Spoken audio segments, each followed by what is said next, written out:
ಮುಂಬರುವಂತಹ ಲೋಕಸಭೆ ಚುನಾವಣೆಯನ್ನ ಗೆದ್ರೆ ಸಿಎಂ ಸಿದ್ದರಾಮಯ್ಯ ಅವರೇ ಪೂರ್ಣಾವಧಿಗೆ ಸಿಎಂ ಆಗಿರ್ತಾರೆ. ಹಾಸನದಲ್ಲಿ ಸಿಎಂ ಸಿದ್ದರಾಮಯ್ಯ ಅವರ ಪುತ್ರ ಡಾಕ್ಟರ್ ಯತೀಂದ್ರ ಅವರು ಹೇಳಿಕೆ ಕೊಟ್ಟಿದ್ದಾರೆ. ಒಂದು ವೇಳೆ ಹೆಚ್ಚಿನ ಸೀಟ್ಗಳನ್ನು ಗೆದ್ದಿದ್ದೇ ಆದರೆ ಲೋಕಸಭೆ ಚುನಾವಣೆಯಲ್ಲಿ ಜಯಭೇರಿ ಬಾರಿಸಿದ್ದೇ ಆದರೆ ಸಿದ್ದರಾಮಯ್ಯನವರೇ ಪೂರ್ಣಾವಧಿಗೆ ಸಿಎಂ ಆಗಿರ್ತಾರೆ.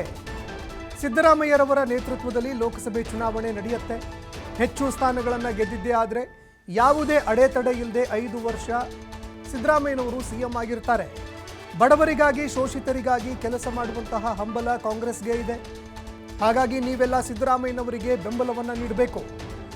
ಹೆಚ್ಚು ಸ್ಥಾನ ಗೆದ್ದಿದ್ದೇ ಆದರೆ ನೈತಿಕವಾಗಿ ಸಿಎಂಗೆ ಮತ್ತಷ್ಟು ಬೆಂಬಲ ಸಿಗತ್ತೆ ಅಂತ ಡಾಕ್ಟರ್ ಯತೀಂದ್ರ ಅವರು ಮಾತನಾಡಿದ್ದಾರೆ. ನೀವು ಹಾಗಾಗಿ ಅವ್ರಿಗೆ ಯಾವತ್ತೂ ಕೂಡ ನಿಮ್ಮ ಬೆಂಬಲನ ಮುಂದುವರಿಸಬೇಕು. ಈಗ ಮತ್ತೆ ಲೋಕಸಭೆ ಚುನಾವಣೆ ಬರ್ತಾ ಇದೆ. ಈ ಲೋಕಸಭೆ ಚುನಾವಣೆಯಲ್ಲಿ ಕಾಂಗ್ರೆಸ್ ಪಕ್ಷ ಸಿದ್ದರಾಮಯ್ಯ ನೇತೃತ್ವದಲ್ಲಿ ಮತ್ತೆ ಚುನಾವಣೆಯನ್ನು ಎದುರಿಸಬೇಕಾಗುತ್ತೆ. ಆ ಚುನಾವಣೆಯಲ್ಲೂ ಕೂಡ ಸಿದ್ದರಾಮಯ್ಯ ನೇತೃತ್ವದಲ್ಲಿ ಲೋಕಸಭಾ ಚುನಾವಣೆಯಲ್ಲಿ ಅತಿ ಹೆಚ್ಚು ಸ್ಥಾನಗಳನ್ನು ಗೆದ್ದರೆ ನಮಗೆ ಒಂದು ನೈತಿಕ ಬೆಂಬಲ ಬರುತ್ತೆ. ಮತ್ತೆ ಸಿದ್ದರಾಮಯ್ಯ ಅವರು ಶಕ್ತಿ ಹೆಚ್ಚಿ ಮುಂದಿನ 5 ವರ್ಷಗಳ ಕಾಲ ಇದೇ ಗ್ಯಾರಂಟಿ ಸ್ಕೀಮ್ಗಳನ್ನು ಮುಂದುವರಿಸಿ ಅವರು ಮುಖ್ಯಮಂತ್ರಿಗಳಾಗಿ ಕೂಡ ಯಾವುದೇ ಒಂದು ಅಡೆತಡೆ ಇಲ್ಲದೆ ಮುಂದುವರಿಯೋದಕ್ಕೆ ಸಾಧ್ಯ ಆಗುತ್ತೆ. ಹಾಗಾಗಿ ನಿಮ್ಮ ಬೆಂಬಲ ಮತ್ತೆ ಆಶೀರ್ವಾದ ಯಾವಾಗಲೂ ಇರಬೇಕು ಅಂತ ಹೇಳಿ ನಾನು ಕೇಳ್ಕೊಳ್ತಾ ಇದ್ದೇನೆ.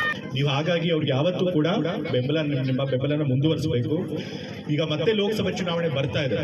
ಈ ಲೋಕಸಭೆ ಚುನಾವಣೆಯಲ್ಲಿ ಕಾಂಗ್ರೆಸ್ ಪಕ್ಷ ಸಿದ್ದರಾಮಯ್ಯ ನೇತೃತ್ವದಲ್ಲಿ ಮತ್ತೆ ಚುನಾವಣೆಯನ್ನು ಎದುರಿಸಬೇಕಾಗುತ್ತೆ. ಆ ಚುನಾವಣೆಯಲ್ಲೂ ಕೂಡ ಸಿದ್ದರಾಮಯ್ಯ ನೇತೃತ್ವದಲ್ಲಿ ಲೋಕಸಭಾ ಚುನಾವಣೆಯಲ್ಲಿ ಅತಿ ಹೆಚ್ಚು ಸ್ಥಾನಗಳನ್ನು ಗೆದ್ದರೆ ನಮಗೆ ಒಂದು ನೈತಿಕ ಬೆಂಬಲ ಬರುತ್ತೆ. ಮತ್ತೆ ಸಿದ್ದರಾಮಯ್ಯ ಅವರು ಶಕ್ತಿ ಹೆಚ್ಚಿ ಮುಂದಿನ 5 ವರ್ಷಗಳ ಕಾಲ ಇದೇ ಗ್ಯಾರಂಟಿ ಸ್ಕೀಮ್ಗಳನ್ನು ಮುಂದುವರಿಸಿ ಅವರು ಮುಖ್ಯಮಂತ್ರಿಗಳಾಗಿ ಕೂಡ ಯಾವುದೇ ಒಂದು ಅಡೆತಡೆ ಇಲ್ಲದೆ ಮುಂದುವರಿಯೋದಕ್ಕೆ